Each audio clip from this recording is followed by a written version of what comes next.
More Soldier here, and I am back to talk about Andor Season 2, Episodes 4, 5 and 6, and my thoughts on these episodes. Massive improvement from the last 3 episodes, a lot more focused on the spy part of Andor.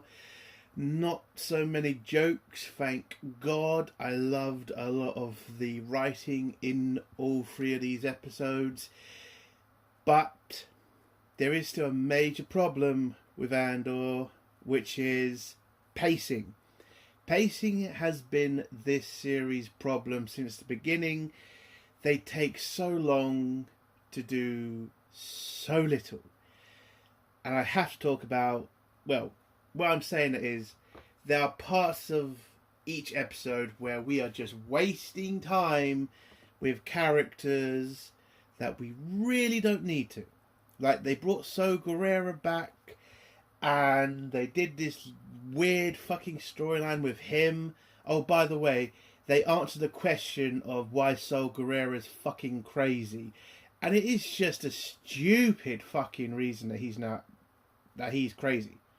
Like, you couldn't have done anything else. Like, he lost a shitload of men and that fucked him up. No, it's just because he breathed. Well, can't go into spoilers yet, but it's a dumb fucking reason that he's gone crazy.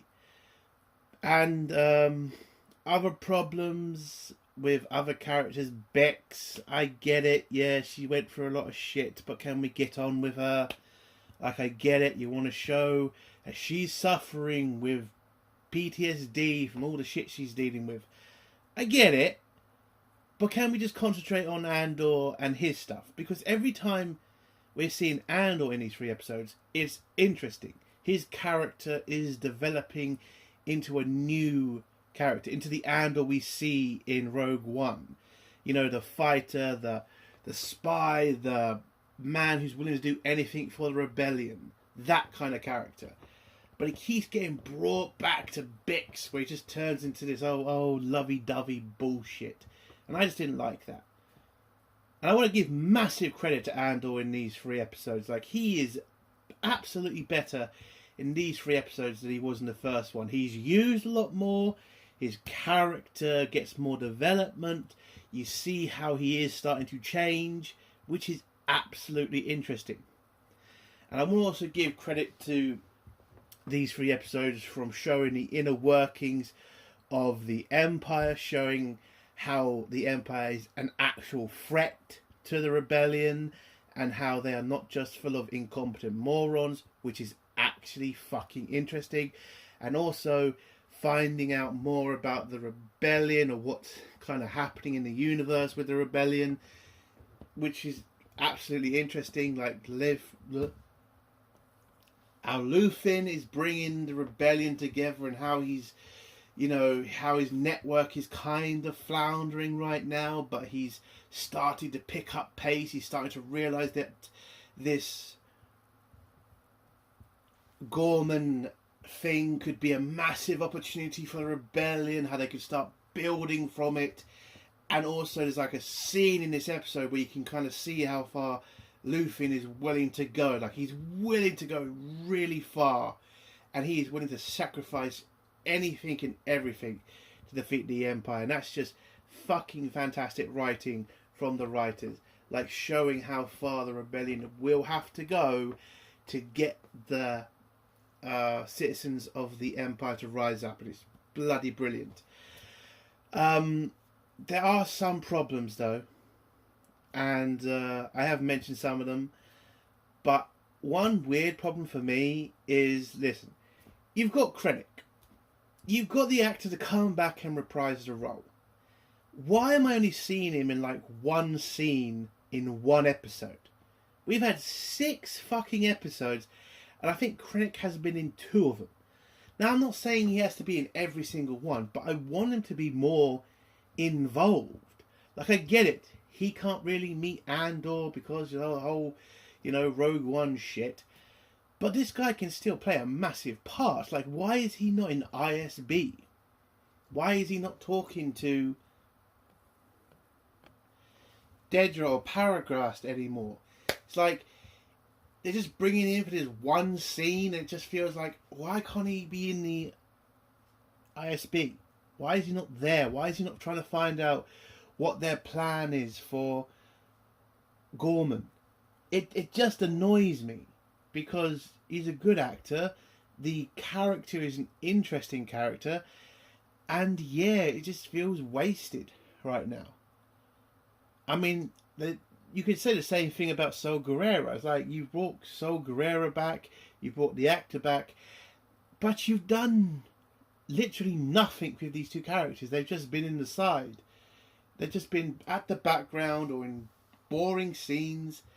It just feels like these two could be used a lot more. These two are like opposites. They are like the worst parts of both their sides, and you're not using them, and it's fucking annoying.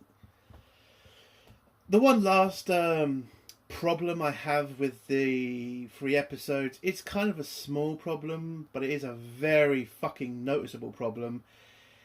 They changed a character, well, they changed an actor, and it's Senator Organa.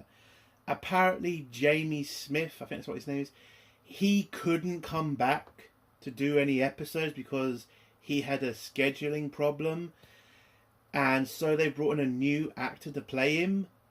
I've just got to say, what the fuck are you doing? Like, Jamie Smith, he is Senator Organa. He's played the character since the beginning. You can't just switch him out. And I know people are going to say, well, they have to have Senator Organa. They don't really need him for this. Like, I'm sorry, you don't. You have Mon Mothma. If you want to mention Senator Organa, fine. But changing the actor, I think, is a bit over the top. And I get it. Scheduling problems. You couldn't make time for Star Wars. Which, by the way, is pretty fucking telling for Star Wars. Like, an actor is literally saying, well, I'd rather be in this show, this crime show, than come back and play a Star Wars show.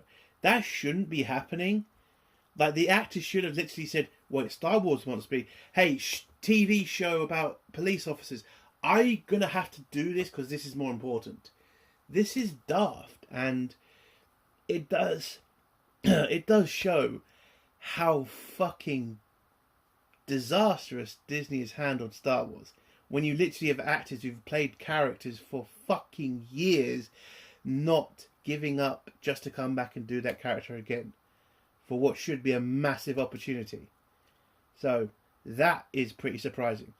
And by the way, Jimmy Smith did come back to do a fucking scene in Obi-Wan Kenobi. He was able to find time for that, but not for Andor. Very telling where Star Wars is right now.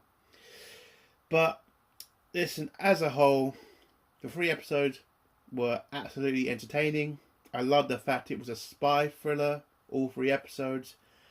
And yeah, it's enjoyable.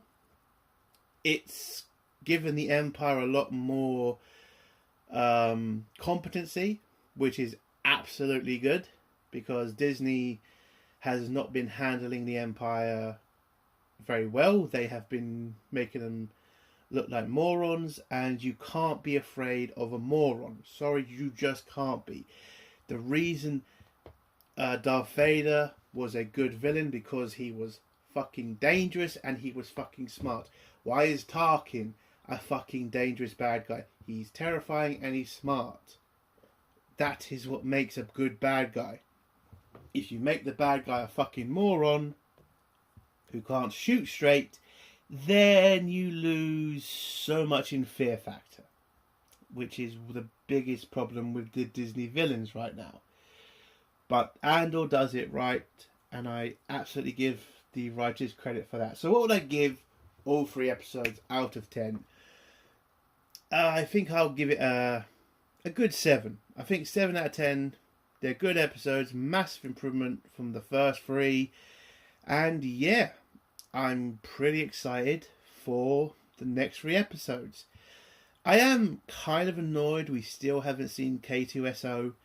It is getting annoying not seeing him yet. Again, I love the character. I think the character should have been in season 1, and I'm annoyed we're in 6 episodes and we still haven't seen him. It's getting annoying, and I wish they would hurry this shit up. But so far, it's looking good. I'm not going to say that we're going to get a perfect ending, but so far, with these 3 episodes, it's giving me hope.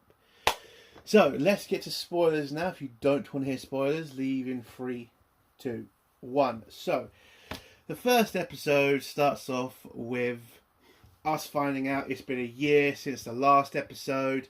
Andor and Bex are on Coruscant, hiding out from the Empire there, waiting for orders from Lufon, and, you know, pretty much still dealing with Bex's PTSD from, well, not the rape, but the interrogation from the first season.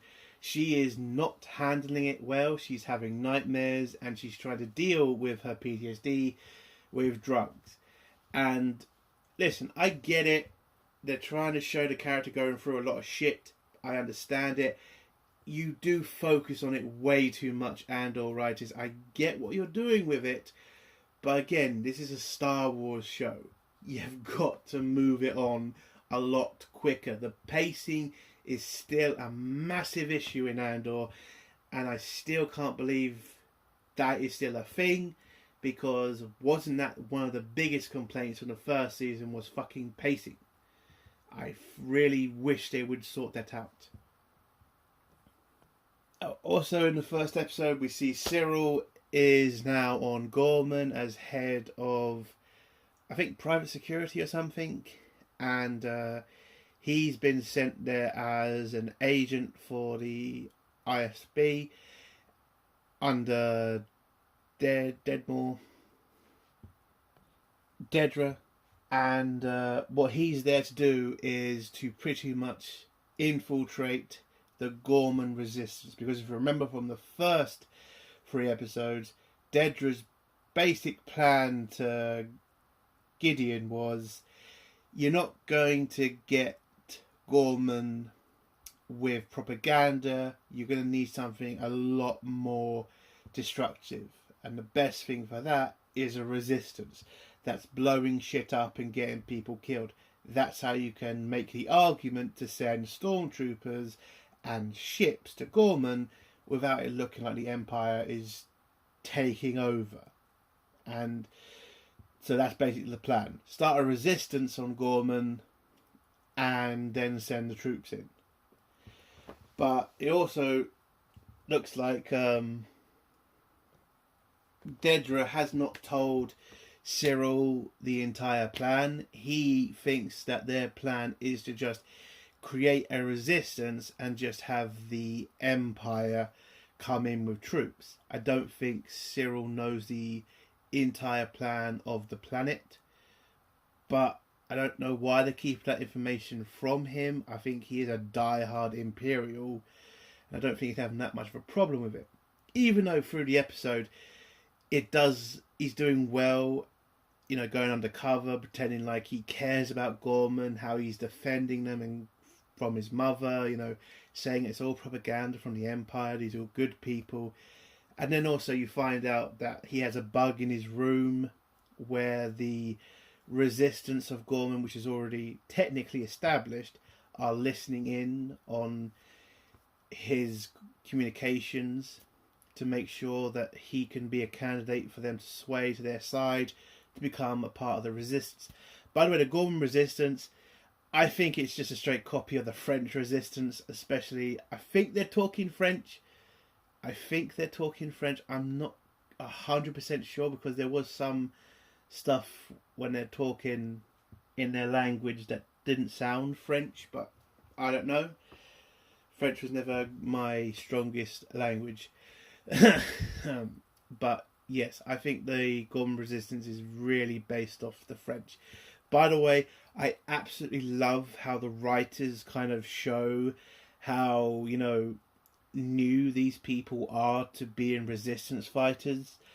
It's absolutely amazing to see that. This is not just a rebel group, this is a rebel group at the right start of a rebellion. Like, they're not trained, they're very new to this. They can do the simple things like watching a tale, meeting up, doing code words. But when it comes to the big stuff, when it comes to actually fighting the Empire, they're very green. And I just love the fact that Andor does show, you know, the dangers of just joining a resistance and how one mistake can fucking do major damage to the rebellion. One scene in particular that we will get to. But yeah, that's basically the first episode. The first episode is literally getting Andor to Gorman, where he gets offered the job by Luthen, and Luthen tells him that he needs him to go to Gorman to figure out what's going on there with the resistance there, because Luthen finds out from his agent in ISB that the Empire has some sort of intelligence plan on Gorman, and that is one of the major priorities of the ISB. And this is the opportunity Luthen thinks, well, this is a massive opportunity for the rebellion. If they can turn Gorman to their side and get their money and their people to support the rebellion, then the rebellion will be in a much stronger position to fight the Empire. With Gorman's resources and their people, they might have a better chance at starting a massive rebellion. The problem is, Luthen knows that what he's asking for will cost a lot for the Gormans, but he thinks it's worth it for the greater good, basically. Also in the first episode, we see Saw Gerrera and his rebel group. They are trying to buy some illegal material from some dude. That is a way for them to steal fuel from the Empire. But this technology is very dangerous because of how it could explode and of the chemicals that it produces. They also tell us in these 3 episodes why Saw Gerrera is crazy. It turns out he's been breathing in the gas for too long. Yes, that is the reason Saw Gerrera is nuts. He's been breathing in toxins. That's it. Not a major, like, fucking accident. Not like he lost a shitload of men. Nah, the guy just didn't wear a mask when he was stealing fuel from the Empire, which turns out to be a lot. I mean, I'm sorry, I think it's pretty fucking stupid and kind of childish, in my opinion. So, yeah, I didn't like that. I would have preferred it was a mental thing, not a fucking don't breathe in the gas thing. Because, yes, it's a really weird scene with the guy who's teaching one of his men to be the technician on this equipment. Turns out he's a Imperial spy. He gets shot, and then Saw Gerrera tells the guy, "You're with me now," and they just have this really insane scene of each other when they're both breathing in the gas, and that's the end of Saw Gerrera in all 3 of these fucking episodes. I'm not going to go into massive detail. I still think they're wasting Saw Gerrera with just these really boring side missions and side stories. It's just not interesting. I mean, again, this guy has a really dangerous rebel group. Like, these guys are like the worst of the rebellion. To the point Mon Mothma didn't even want to work with Saw Gerrera. I really do hope we get more of that relationship fleshed out between them. But something just tells me with the time jumps, we're never really going to see that. We're never going to see Saw Gerrera and Mon Mothma communicate with each other, which I think's, well, I hope we do, but I just doubt it. And I do think that's disappointing. So that's the first episode. The second episode is basically just Andor heading off to Gorman on his secret mission to kind of check up on the Gorman resistance to see, are they capable, are they ready to fight the Empire. You also see Cyril, who has managed to infiltrate the Gorman resistance. He gives the Gorman resistance some plans that are a way for them to steal weapons from the Empire, and also it is a way for them to show the Gorman people what the Empire is actually doing on Gorman, or at least what they think the Empire is doing. Because in the first episode you see that they're starting to build something in the centre of the city, which is just a massive Imperial building. They say it's office, well, the Empire says it's office, it's space, but what it actually is, and what the Resistance knows it is, I mean the Rebellion knows it is, it's a garrison base where they're going to flood it with weapons and material, vehicles and shit, and they want to show that to the Gorman people, so the Gorman people will rise up and demand the Empire remove it. I also love the fact that the Gorman Resistance don't feel like they're fighting the Empire. They feel like they're just fighting the corruption of the Empire. They haven't gone to that stage where they haven't connected the two. Like, they still think the Empire is a good thing, but they think it's just bad people at the top. There's like even one scene with the head of the Resistance that's saying that they're not doing this in the Emperor's name, which I thought was a massively interesting part of like this character's story. It's like he genuinely thinks the Emperor is a good guy and doesn't think and thinks the people under him are the bad guys. Like, it's really interesting.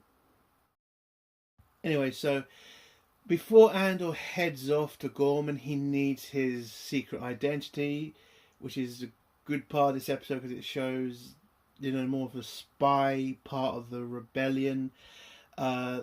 He gets a new identity. He becomes like this fashion designer who's going to Gorman because it's like a rite of passage for fashion people because of Gorman's biggest industry, which is the garment industry. So it's a good cover story for Andor, where not a lot of questions are going to be asked of him going to Gorman. So he gets the secret identity, he gets his disguise and everything. He heads to Gorman. When he arrives there, he goes to the hotel where he starts to talk to his bellboy, whatever you call them, and he starts to ask about, this the monument in the centre of the city, which is a monument to a massacre that the Empire committed. Now, the bellboy kind of gives us some kind of clarification of what happened, which is basically, it turns out Tarkin came for a visit and he had protesters to his visit, where they decided to stay in the middle of the city to kind of stop him landing his shuttle or wherever he was on. But it looks like Tarkin decided not to give a shit, and he landed his shuttle on top of the protesters, which got a lot of them killed. And there's now a memorial to it, and people are kind of worried about, the Imperial building that's being built, because it puts a shadow over the memorial, which is now making the people of Gorman very angry with the Empire. And also in the second episode, you start to see how much pressure the Empire has put on Gorman, and the Gormans really don't understand what is happening to them, because they seem to be being pushed out of the Empire where they have not done anything to them. Like, they've not started a rebellion, they've not protested that much. I think they've even given in to a lot of the Empire's demands, and yet the Empire is still putting so much pressure on them, and they don't understand why. Even to the point, because also in this episode, you see Mon Mothma trying to, get help for the Gormans, trying to get rules put in so the Empire doesn't go too far with the Gormans. And when she goes to the Gorman senator and says, I need your help to help your planet, the Gorman senator is like, I can't help you because we are in a terrible position with the Empire right now, and this bill that she's trying to create or stop is supported by the Emperor, and they don't want to be on the wrong side of the Emperor. And that's also, it's like the Gorman people are loyal to the Empire, but the Empire seems to be pushing them away, and it's just so interesting to watch this story. It's like, these people are loyal to the Empire. There's a few people who are not happy with the Empire, but they haven't gotten to that rebellion point, and yet the Empire just seems to be pushing them, and they don't understand why. And it's just such an interesting story to watch. I'm literally on the edge of my seat. Like, yeah, how would a people react to that?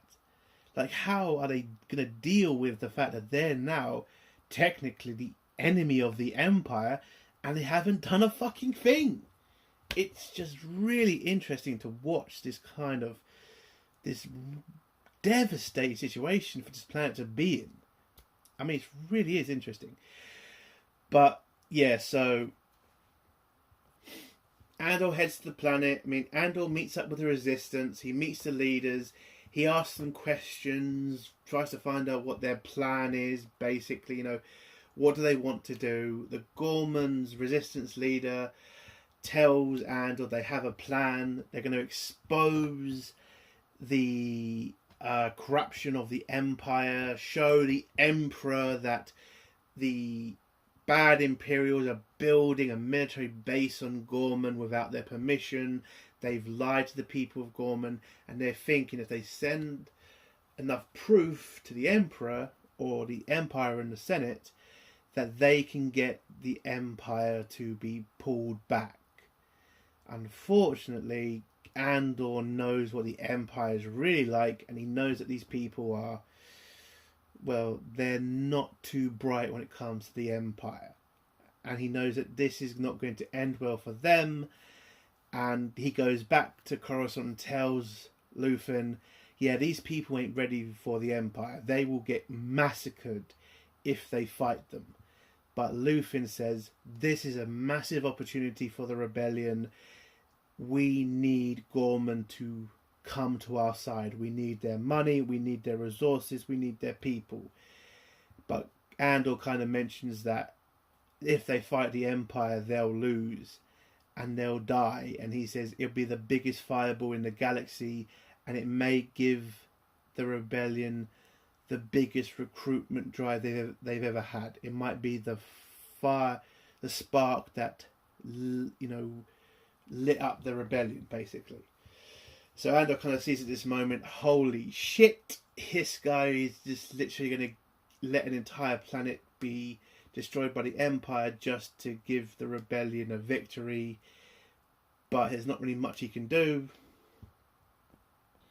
So he just grits his teeth and just waits for Luthen to give him another mission. But Andor also gets pissed at Luthen because he's been talking with Bex on his own without Andor, and he feels like Luthen is trying to separate them because he sees Bex as more of a liability on Andor than a help, and he wants Andor to be focused on the mission, not on his girlfriend. And Andor's not exactly happy about that. And the second episode ends with Luthen being told by his partner, whoever she is, about the fact that the Imperial that they put a bug on, who talks to a lot of Imperials, well, senior military Imperials, he is having his art checked because one of them turned out to be fake. So he's doing an audit of all of his artworks, and that means that he could find the bug that they planted. Now, this bug is in an artwork that Luthen sold him, so there's a connection there between Luthen and, well, spy equipment. And he knows if that gets found and ISB finds out about it, he's fucked, and the Empire will come in there and search the place and find everything of his organisation. So they now need to figure out a way to get into that Imperial's home, deactivate and retrieve the bug, and hope to God that nobody figures out there was a bug in there. And that's how episode 2 ends. Episode 3 starts off with Andor, seeing how Bex is doing, We then go back to Gorman, where Mon Mothma's cousin, sister, whatever, she's gone there to help the Gorman rebellion on their mission, giving them advice and helping them plan out the attack on the convoy to capture Imperial weapons.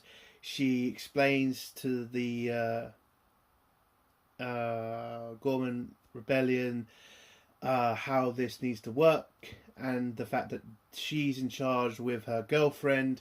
She also sees a girlfriend on Gorman. They have a little scene with each other. Hey, I'm not against seeing two girls kiss each other. I think that's fine.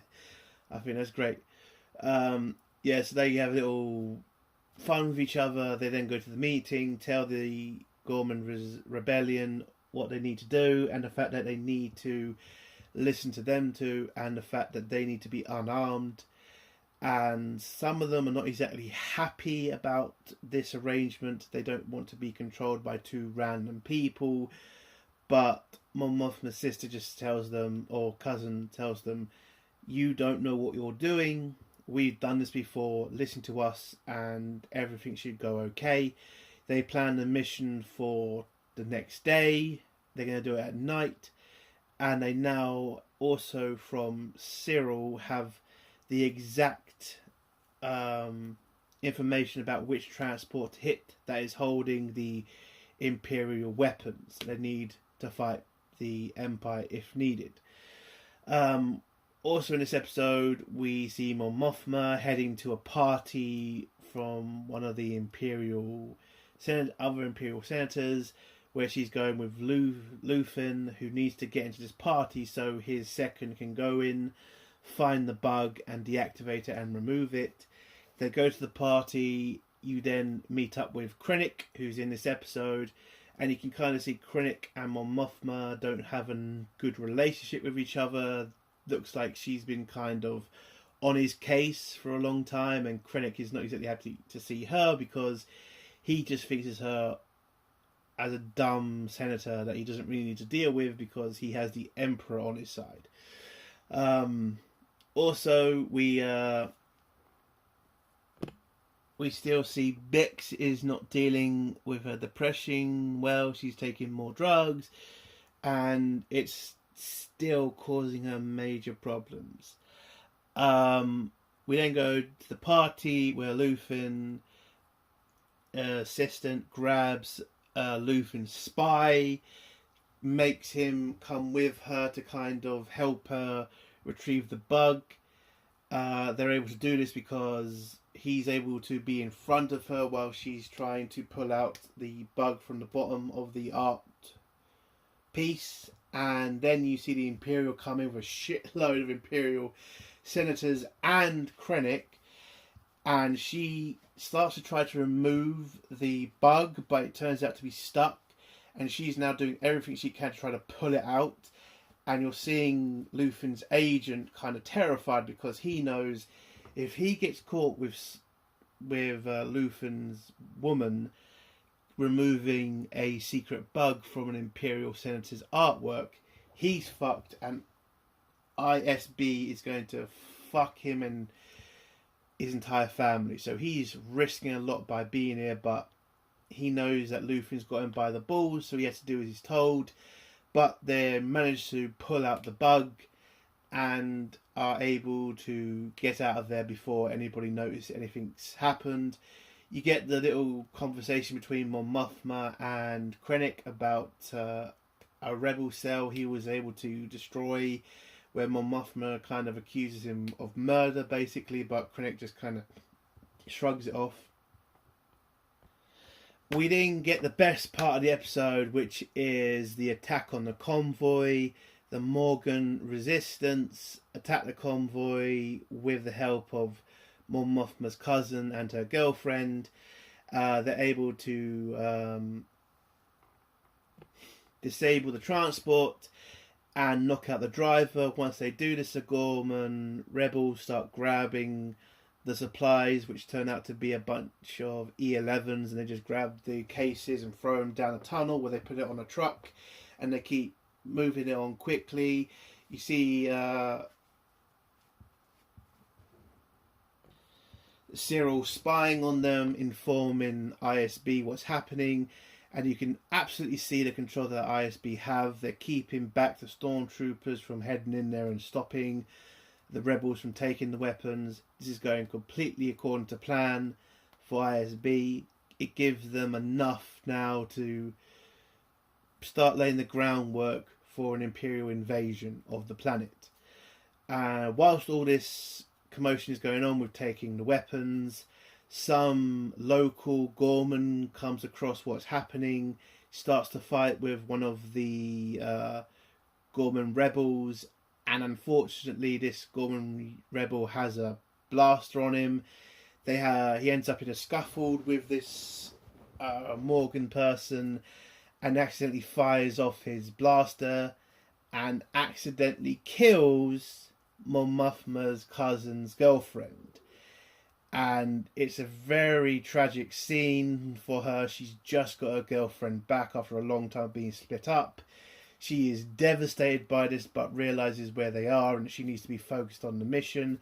They grab the body, head down to the truck, and are able to escape before the Imperials get there. Cyril informs ISB about what happened, and ISB say, well, we can't wait anymore. Send in local forces, but give the rebels enough time to escape so that they can get the weapons out of there. And then you kind of get a scene between Mon Mothma's cousin and the guy who killed her girlfriend, and she just pretty much tells him, for the rest of your life you are going to feel this pain, and that you took away a very valuable person for the rebellion. And the episode ends with Luther getting out of the party with the device, and Bix finally getting her revenge on the Imperial who tortured her, because she is able to get into Imperial security building or something, finds the person who tortured her and tortures him to death, blows up the facility, and then is able to get out of there unharmed. And that's how the episode ends. I think the third episode is the best episode of the three. I love the fact they're giving more respect to the Empire and showing them as competent, but also I just love the fact you see the rebellion and how far they're willing to go to stop the Empire. I also think the scene where Mon Mothma's cousin lost her girlfriend was a pretty hard scene. And, you know, yeah, you could make the jokes of, oh, this woman was able to survive so many encounters with the Empire, but some foolish boy accidentally fires a blaster and kills her. Listen, that's how war goes sometimes. You could be a great person on the battlefield, but one little mistake in one random place and you get killed. So I thought that was a really good scene. But yeah, all three episodes were great. I'm having a bit more confidence in Andor. And yes, it's a 7 out of 10. And I can't wait for next week's episodes. And that's the end of my review. If you liked the review, give it a like. If you disliked the review, give it a dislike. And if you like my content, do think of subscribing. And if you have a comment, leave it below and I'll try to get back to it. Airtime or Soldier. Bye.